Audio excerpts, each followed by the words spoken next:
Okay, so today we're going to demonstrate how to put an Unna boot. And I suppose there are a variety of ways of doing this in dermatology versus in vascular, but this is the way we do it in our office. The materials are the 4-inch by 10-yard Unna boot, and we use this brand here. And it's basically a zinc impregnated ace bandage kind of thing, or gauze wrap.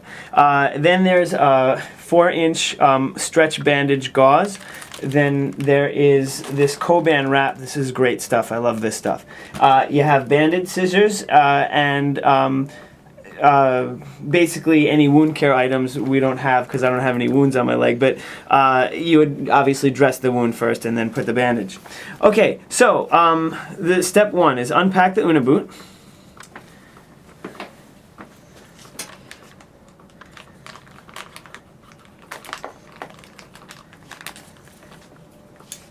And it's a moist gauze type dressing impregnated with zinc oxide. And here, just take a look. You can take a look at my leg. Now, obviously, I don't have edema and I don't have any chronic ulcers. But if there were, imagine there was some kind of ulcer here, and we have to wrap the leg so that it heals. Or if I had some edema, and you need to squeeze the water upwards so that the wound can heal, that would be kind of when you do this. So you begin at the base of the toes.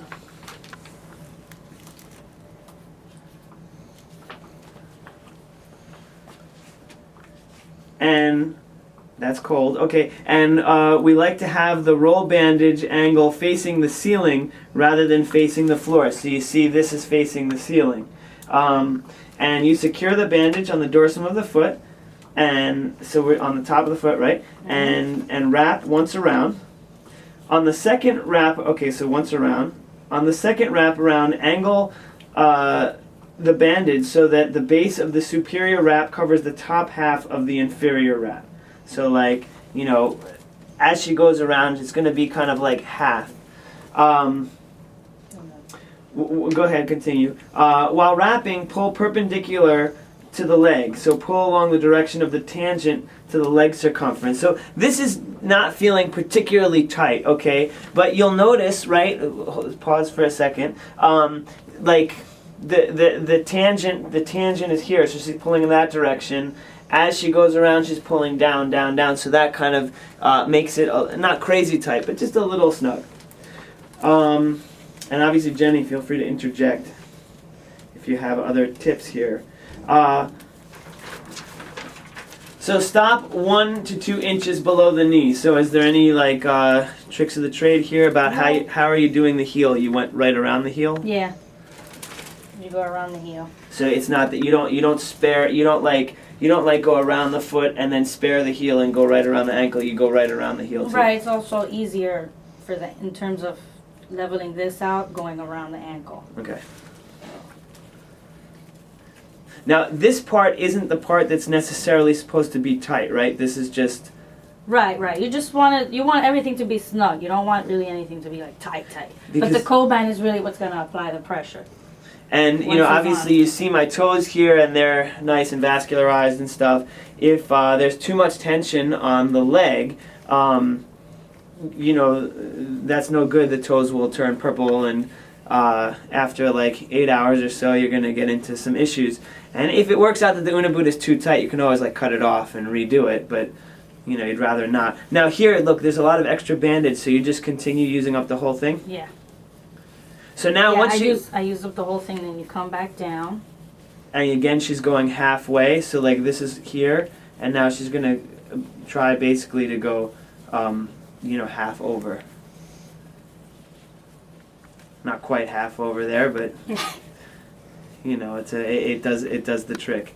And if there were a lot of edema and fluid in the leg, even if this is tight, what happens is the water squishes out. Once the water squishes out, you kind of have room again, so there's no vascular compromise. So if you don't have a swollen leg, you're going to have constant pressure. If you have a swollen leg, it will loosen up as you diurese and as the water gets pushed away. So This is just kind of tedious here, but you can see it's almost like putting a cast. Yeah, that's what it eventually turns into once it dries. Once this dries, this turns into it becomes stiff. So then there's no more. It's not like constant pressure anymore. It's not wet. It'll dry up. Also, doesn't smell that great.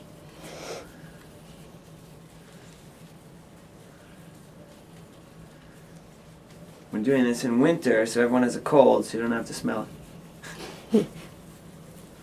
Now here, you're just going right. You're not going down back to the Right, further. because it's not. Well, unless you have like edema here also, like if you have some, but mainly it's you kind of just concentrate like here up.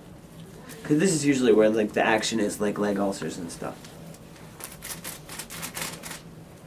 Okay, so at that point, so she circled back to wrap one wrap parallel to the floor. If there's extra bandage, continue on such that the top half of the leading wrap covers the bottom half of the previous wrap. Light to medium tension is good. You should barely be able to work your finger into the top and bottom aspect of the boot. Warn the patient that if their toes turn purple in the coming hour or two, that they should release the bottom or top aspects of the boot by cutting it open at the base or the top.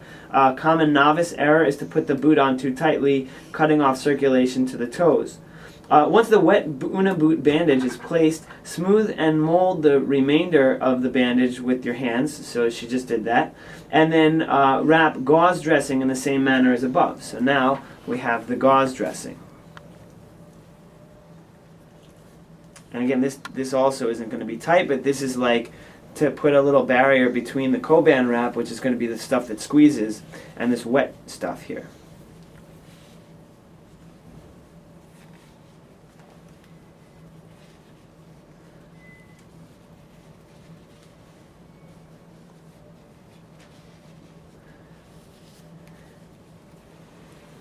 You know you're out of shape when your leg starts to shake from keeping it straight. Ideally, what we could do Can you is... hold it right there, please? I can hold that. I could just as easily have been laying down and have my foot here so that the patient's comfortable. I did it I put this a way. little bit of tape just to hold this in place until I can put the Coban on top. So she put a little tape to hold it in place. Okay. And now she's going to wrap the Coban wrap in the same manner.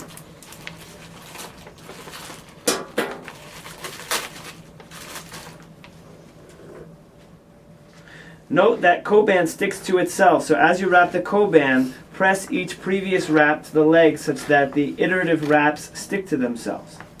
So again, she's starting at the dorsum of the foot. The angle of this is up to the ceiling.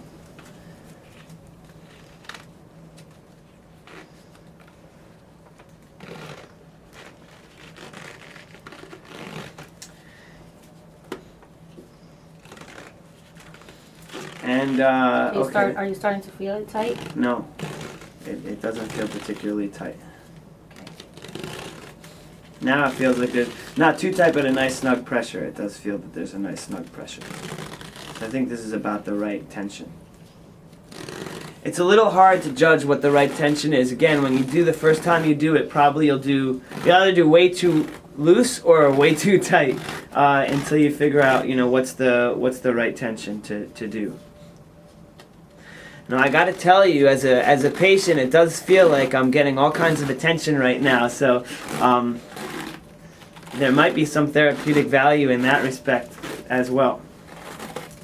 The only issue is that this thing has to stay on for a week, and so what do you do about showering? So oftentimes we tell patients to put a bag over it. It's really not realistic to tell them to have 1 foot in and 1 foot out of the shower.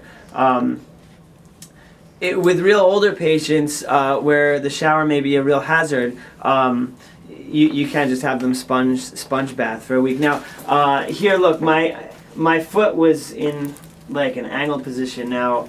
So I'm going to try to move, and I can move if I have to walk, because obviously I'm going to be walking. But this thing is it's on, and then it will just stay. I mean, this is everything sticks to itself. Okay, now. I'd love to stay with this on all day. It starts to itch, and it starts to itch here, but you can't get at it. You'll notice that I can kind of barely put one finger in here.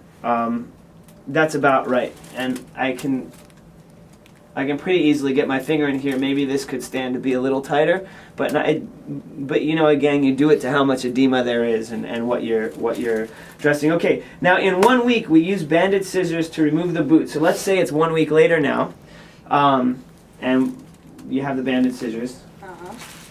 Okay, so we have to be careful not to use regular scissors that can stab the patient accidentally while cutting the boot off. Often cutting the boot in layers is more efficient than struggling with trying to do the whole thing in one layer. But you'll notice from the top or the bottom? you'll notice these scissors here have this this smooth end, so you're not going to poke anyone. And this is the end by which you can just get in there or get in there. It doesn't matter whether you start from the top or the bottom to get it off, however you want to do it. So.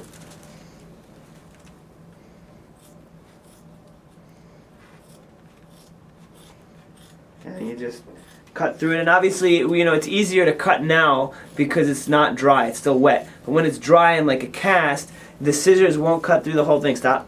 So like sometimes, this part will be like hard. So in which case you can just cut this part. So just try to cut like the, you know, that's how it goes down in real life. Yeah. You end up cutting just this part first.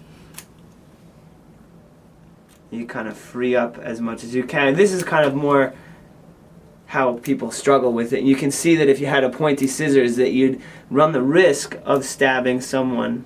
I suppose you can do it, but it's just risky. And now you just get into wherever you can get. And now, for example, since this is mostly freed up, she can start cutting this.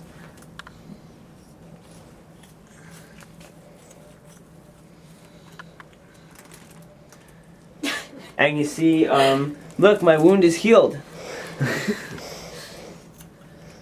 Sometimes at a week you have to make a decision whether to put another boot or not. It's you know, it's really uncomfortable to have these things on. So you know, the decision to put it on for another week is like you have to negotiate with the patient. Okay, we're done.